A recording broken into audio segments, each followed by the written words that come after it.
संसाधन नियोजन। संसाधन नियोजन इस प्रक्रिया में विभिन्न प्रक्रियाओं जैसे कि सर्वेक्षण, मानचित्रण, संसाधनों के गुणात्मक और मात्रात्मक अनुमान और मापन के माध्यम से देश के विभिन्न प्रदेशों में संसाधनों की पहचान की जाती है। इसके अतिरिक्त संसाधन विकास योजनाएं लागू करने के लिए आवश्यक कौशल, प्रौद्योगिकी और संस्थाओं का उपयोग करके नियोजन ढांचा विकसित किया जाता है और फिर राष्ट्रीय विकास योजनाओं के साथ संसाधन विकास योजनाओं की तुलना की जाती है। जिन क्षेत्रों में संसाधन के आर्थिक महत्व का उच्च मूल्य है, वे उन क्षेत्रों की तुलना में अधिक ध्यान देते हैं जिनमें इन संसाधनों की कमी है। संसाधनों का संरक्षण। संसाधनों का विवेकहीन उपभोग और अति उपयोग पर्यावरण से संबंधित कई समस्याओं का मुख्य कारण है। इन समस्याओं से बचने के लिए इन संसाधनों का संरक्षण बहुत महत्वपूर्ण है।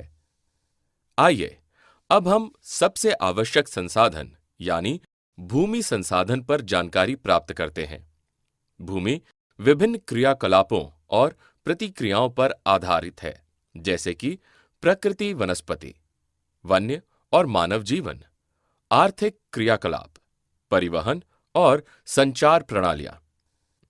भारत में पर्वत 30% भूक्षेत्र पर विस्तृत है, पठारी क्षेत्र 27% भूक्षेत्र पर विस्तृत है, जबकि 43% भूक्षेत्र मैदान है।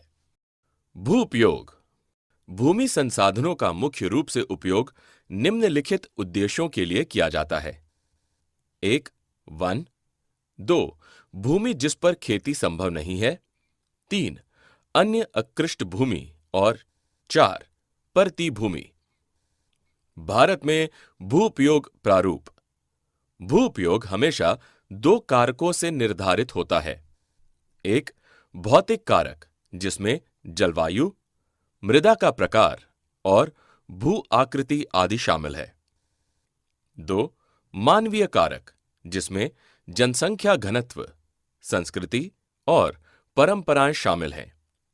यहां वर्ष 1960-61 और 2008-9 में सामान्य भूमि श्रेणियों का तुलनात्मक चार्ट दिया गया है। भूमि निम्नीकरण और संरक्षण उपाय। भारत में इस समय लगभग 13 करोड़ हेक्टेयर निम्नीकृत भूमि की पहचान की गई है।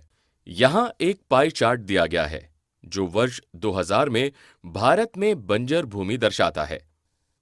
आइए अब हमें भारत में भूमि निम्नीकरण के मुख्य कारणों और उनके संबंधित क्षेत्रों को जानते हैं। 1.